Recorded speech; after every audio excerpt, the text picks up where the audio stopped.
though the Greens struck a devastating blow with the death of Jacaerys and sacking of Driftmark. Their allies in Essos were now out of the war, and the Valerian fleet remained in control of the Narrow Sea, meaning the Battle of the Gullet was technically a black victory, as the enemy failed to end the blockade of the capital. Distraught by the death of yet another son, matters worsened for Rhaenyra during the Battle of the Honeywine in the Reach, when her allies were on the brink of victory against House Hightower, only for Prince Daeron, the youngest brother of King Aegon, to fly his dragon Tessarion into battle, defeating the Blacks. Targeting the Riverlands, the Greens, Aemond and Criston Cole, led an army to Harrenhal, expecting to face Daemon Targaryen, but the fortress was empty as the rogue prince departed, eventually making his way to Maidenpool, where he remained for a time with the Dragonseed Nettles, possibly beginning a romantic affair. Seeking to join Aemond's host at Harrenhal, House Lannister of the Westerlands led over 8,000 men into their eastern neighbor.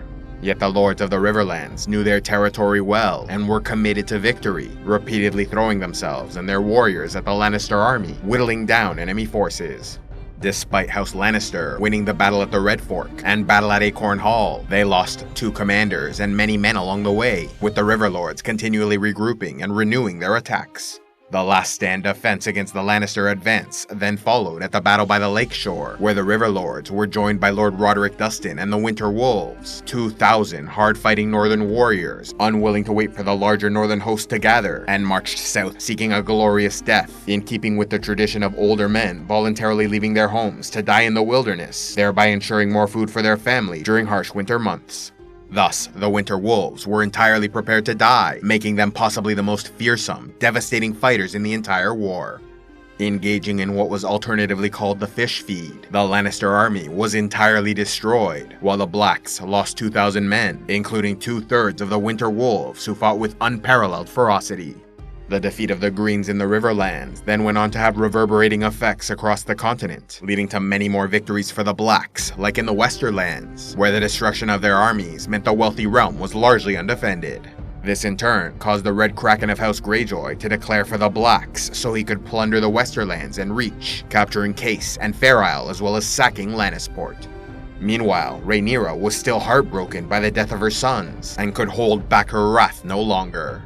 Organizing the invasion of King's Landing, Rhaenyra and her husband, atop their dragons, took the capital in less than a day, as the Green armies were on campaign and the garrison was betrayed by the Gold Cloaks, city watchmen loyal to their former commander Daemon Targaryen. Finally set upon her rightful throne, Rhaenyra set about dealing with those captured during the conquest. Unfortunately for the Queen, however, these did not include her still injured rival Aegon II, who escaped under the care of Larys Strong. Neither did she find the king's children, Jaehaera and Maelor, as they were sent away with the Kingsguard to supposedly safe locations. Yet while Jaehaera arrived at Storm's End without issue, young Maelor was attacked and killed by an angry mob at Bitterbridge in the Reach. Though Rhaenyra was robbed of these captives, those remaining in the capital included the increasingly depressed Queen Helena, held captive in her room but largely left alone until she finally threw herself from a window, ending her own life, possibly after learning about Maelor's death. Another valuable prisoner was the Queen's longtime hated rival, Alicent Hightower, who was spared physical harm, but nonetheless suffered greatly in captivity, ripping apart her clothes and cursing Rhaenyra when she learned of Helena's death. Others on the Green Council, like Alicent's father, Sir Otto Hightower, and Sir Jasper Wilde, were executed, while Sir Tywin Lannister was given to torturers. At the height of Rhaenyra's reign, when she made plans to finish off her enemies, Alicent tried to negotiate with the Queen, offering a compromise where the kingdom was split in two, but Rhaenyra refused, explaining that she would have given her enemies positions of honor in her court, but they gave up any chance of generosity when they stole her birthright and killed her sons. Back in the Riverlands, Aemond and Criston Cole heard about the many Green defeats across the continent and left Harrenhal, with the Regent going on a one Dragon Rider campaign of terror across the region, while the Hand of the King led his army to the Reach.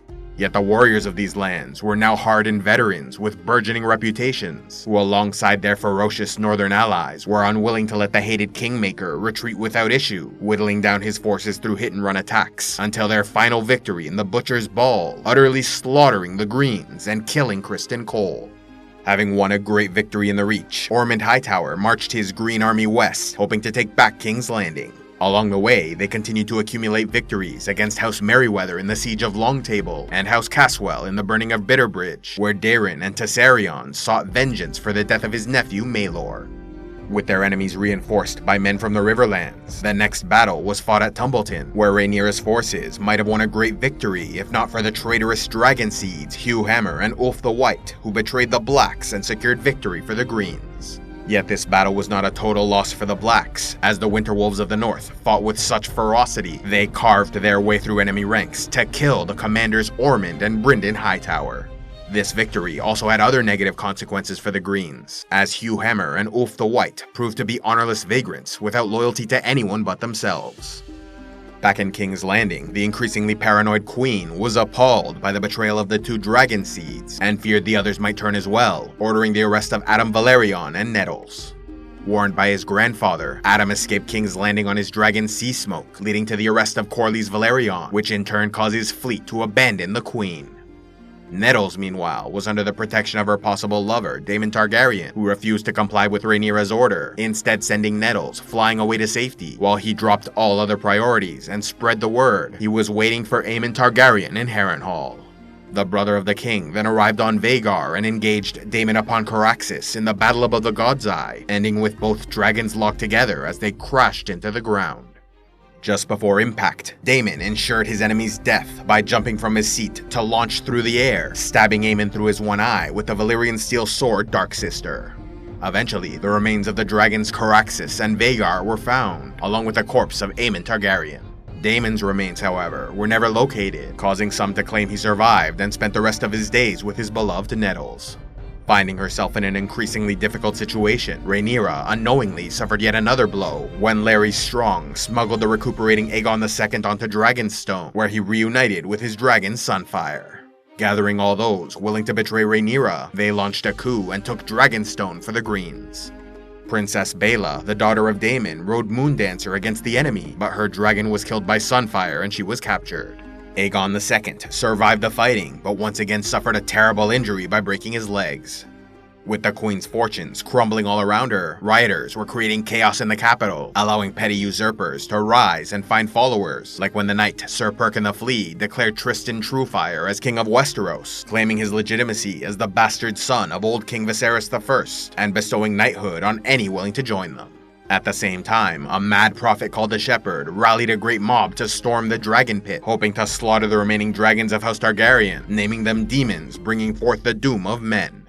Desperate to protect the dragons and fight like his brothers had, young Joffrey Valerion disobeyed orders, mounted his mother's dragon Syrax, and flew into battle.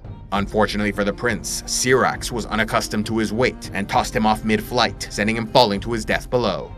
Losing her mind with worry, Rhaenyra sought aid in retrieving her son, causing 7 courageous knights to voluntarily ride out amidst the chaos, seeking the boy. Remembered as the 7 who rode, Sir Giles Ironwood, Sir Willem Royce, and Lord Commander Glendon Good were killed, while the rest successfully found Joffrey's remains and brought them to the Queen. Meanwhile, the storming of the dragon pit continued, resulting in the deaths of numerous dragons, including Shrikos, Morgul, Taraxis, Dreamfire, and Syrax. They in turn burned and killed a great many rioters, eventually collapsing the domed roof to crush all beneath. With the city lost, Rhaenyra fled with Aegon the Younger, believing he was her only surviving child, though Viserys still lived as a captive in Essos.